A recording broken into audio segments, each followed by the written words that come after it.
په نوخار کې جی زه به دا ووایم نوخار کې زمونږ انتظامیې نظر دې ټایم کې هغه چې دی نو هغه په پیداګیر دی او ما چې څنګه مخکې ویلي دي که نه کرپشن پرمیشن باندې د مرګ د پروانو تقسیمولو د هغې دپاره د خوراک خرڅولو د دې اجازت دی کلی عام چې څومره جرمانه د میاشتې الي او بیا هغوی ته اجازت چې خلک څه خرڅوي نو دغه وجه ده چې په شابړه کې نن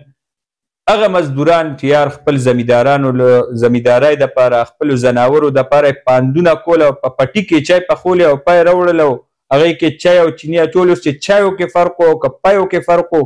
او که دغلته د اوبو مسله وه خو هغه